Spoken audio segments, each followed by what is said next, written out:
ಎಲ್ಲ ಪತ್ರಿಕಾ ಮಾಧ್ಯಮ ಮಿತ್ರರೇ, ಈ ದಿನ ಪತ್ರಿಕಾಗೋಷ್ಠಿಯ ಉದ್ದೇಶ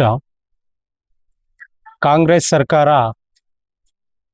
ಗ್ಯಾರಂಟಿಗಳ ಭರವಸೆಯಿಂದ ಬಂದಂತ ಕಾಂಗ್ರೆಸ್ ಸರ್ಕಾರ ಕಳೆದ 4 ಬಜೆಟ್ಗಳಲ್ಲಿ ಪರಿಶಿಷ್ಟರಿಗೆ ಮೀಸಲಾತಿ ಅಡಿಯಲ್ಲಿ ಸಿಗಿರಬೇಕಾಗಿರ್ತಕ್ಕಂಥ ಹಣ ಪ್ರತಿ ವರ್ಷವೂ ಸಹ ಸುಮಾರು 4 ವರ್ಷಗಳಲ್ಲಿ 53,000 ಕೋಟಿಗೂ ಹೆಚ್ಚು ಮೊತ್ತವನ್ನ ಗ್ಯಾರಂಟಿಗಳಿಗೂ ಉಪಯೋಗ ಮಾಡಿದ್ದಾರೆ.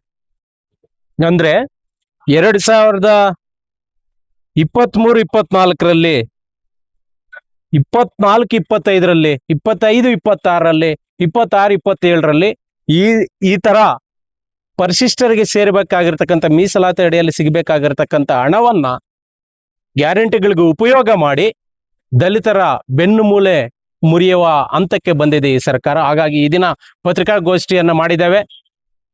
ಏನು ಮಾರ್ಚ್ 3ನೇ ತಾರೀಕು ವಿಧಾನಸೌಧದಲ್ಲಿ ಎಲ್ಲಾ ಸಂಘಟನೆಗಳು ಸೇರಿ ಈ ಕೃತ್ಯವನ್ನ ನಾವು ಖಂಡಿಸಿದ್ದೀವಿ. ಯಾವುದೇ ಕಾರಣಕ್ಕೂ ಈ ಸಲ ಮಾನ್ಯ ಮುಖ್ಯಮಂತ್ರಿಗಳು ದಲಿತರಿಗೆ ಸಿಗಬೇಕಾಗಿರ್ತಕ್ಕಂಥ ಹಣದಲ್ಲಿ ಯಾವುದೇ ಕಾರಣಕ್ಕೂ ಗ್ಯಾರಂಟಿಗಳಿಗೆ ಉಪಯೋಗ ಮಾಡಬಾರದು ಅಂತ ಹೇಳ್ಬಿಟ್ಟು ಹೇಳಿದ್ರು ಸಹ ಮುಖ್ಯಮಂತ್ರಿಗಳು ಒಪ್ಪಿಕೊಂಡ್ರು ಸಹ 7C ಕಲಮನ್ನ ತಂದು ಈ ಸಲವೂ ಸಹ ಸುಮಾರು 14,500 ಕೋಟಿಯನ್ನ ಗ್ಯಾರಂಟಿಗಳಿಗೆ ಬಳಕೆ ಮಾಡಿ ಈಗಾಗಲೇ ಬಿಡುಗಡೆ ಮಾಡಿದ್ದಾರೆ. ನಾವು ಈ ಮೂಲಕ ಹೇಳ್ತಾ ಇದ್ದೇವೆ, ಮಾನ್ಯ ಮುಖ್ಯಮಂತ್ರಿಗಳೇ, ನೀವು ಅಧಿಕಾರಕ್ಕೆ ಬರಬೇಕಂದ್ರೆ ಪರಿಶಿಷ್ಟರ ಮತಗಳಿಂದ ಶೇಕಡವಾರು ಮತಗಳಿಂದ ನೀವು ಬಂದಿದ್ದೀರಿ. ಇವತ್ತು 42,000 ಕೋಟಿಯನ್ನ ಪರಿಶಿಷ್ಟರಿಗೆ ಮೀಸಲಿಟ್ಟಿದ್ದೀರಿ. ಆ 42,000 ಕೋಟಿಯಲ್ಲಿ 14,500 ಕೋಟಿ ಈಗಾಗಲೇ ನೀವು ಗ್ಯಾರಂಟಿಗಳಿಗೆ ಉಪಯೋಗ ಮಾಡಿದಿರಿ. ಉಳಿದ ಹಣದಲ್ಲಿ ಲಾಸ್ಟ್ ಟೈಮು ಅಷ್ಟೇ 25-26ನೇ ಸಾಲಿನಲ್ಲಿ ನಮಗೆ ಆ ಎಲ್ಲ ಅಭಿವೃದ್ಧಿ ನಿಗಮಗಳಿಗೆ, ಪರಿಶಿಷ್ಟರ ಎಲ್ಲ ಅಭಿವೃದ್ಧಿ ನಿಗಮಗಳಿಗೆ ನೀವು ಬಿಡುಗಡೆ ಮಾಡಿರೋದು ಕೇವಲ 6,500 ಕೋಟಿ ಮಾತ್ರ. ಅಂದ್ರೆ 6,650 ಕೋಟಿ ಮಾತ್ರ ಬಂದಿದೆ. ಈಗ ಎಲ್ಲೂ ಸಹ ನೀವು ಬೆನ್ನು ಮೂಲೆ ಮುರಿಯ ಕೊಟ್ಟಿದ್ದೀರಿ. ಈಗ್ಲೂ ಸಹ ನಾವು ಒಂದೇ ಡಿಮ್ಯಾಂಡ್ ಮಾಡ್ತಾ ಇದ್ದೀವಿ. ನೀವೇನು 42,000 ಕೋಟಿ ಘೋಷಣೆ ಮಾಡ್ತಾ ಇದ್ದೀರಾ ಅದನ್ನ ಪೂರ್ಣವಾದಂತ ರೀತಿಯಲ್ಲಿ ನೀವು ಬಿಡುಗಡೆ ಮಾಡ್ತಾ ಇಲ್ಲ. ಏನ್ ಬಿಡುಗಡೆ ಮಾಡ್ತಾ ಇದ್ದೀರಾ 6,500 ಕೋಟಿ ಅದನ್ನ ಮಾತ್ರ ನೀವು ಘೋಷಣೆ ಮಾಡಿ. ನಮಗೆ ಕೆಟ್ಟ ಹೆಸರು ತರಕ್ ಹೋಗ್ಬೇಡಿ. ಪರಿಶಿಷ್ಟ ಇಷ್ಟು 1,000 ಕೋಟಿ ಅಂತ ಹೇಳ್ಬಿಟ್ಟು ನೀವು ಹೇಳ್ತೀರಿ, ಬಿಡುಗಡೆ ಮಾಡೋದು ಮಾತ್ರ 25%.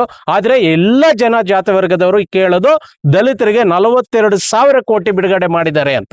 ಆದ್ರೆ ವಾಸ್ತವಿಕವಾಗಿ ನಮಗೆ ಸೇರ್ತಾ ಇರೋದು ಇಡೀ ರಾಜ್ಯಕ್ಕೆಲ್ಲ ಸೇರಿ 25%, ಅಂದ್ರೆ 6,500 ಕೋಟಿ ಮಾತ್ರನೇ. ಹಾಗಾಗಿ ಈಗ ನೀವೇನು ಈ ಪ್ರಸಕ್ತ ವರ್ಷದಲ್ಲಿ 14,500 ಕೋಟಿ ನೀವೇನು ಉಪಯೋಗ ಮಾಡಿದರೆ ಆ ಹಣವನ್ನ ಮತ್ತು ಹಿಂದೆ 3 ವರ್ಷಗಳಲ್ಲಿ ಮಾಡಿರ್ತಕ್ಕಂಥ ಸುಮಾರು 53,000 ಕೋಟಿ ಹಣವನ್ನ ನಾವು ವಾಪಸ್ ಕೊಡಬೇಕು.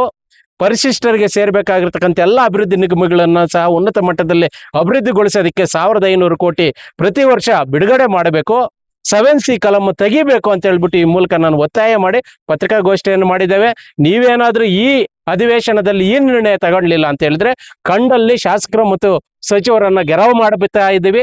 ಜೊತೆಗೆ ಮುಖ್ಯಮಂತ್ರಿಗಳ ಮನೆ ಮುತ್ತಿಗೆ ಹಾಕ್ತೀವಿ ಅಂತ ಹೇಳ್ಬಿಟ್ಟು ಈ ಮೂಲಕ ಎಲ್ಲಾ ಸಂಘಟನೆಯವರು ಸೇರಿ ನಾವು ಈ ಮೂಲಕ ಸರ್ಕಾರಕ್ಕೆ ಎಚ್ಚರಿಕೆಯನ್ನು ಕೊಡ್ತಾ ಇದ್ದೀವಿ.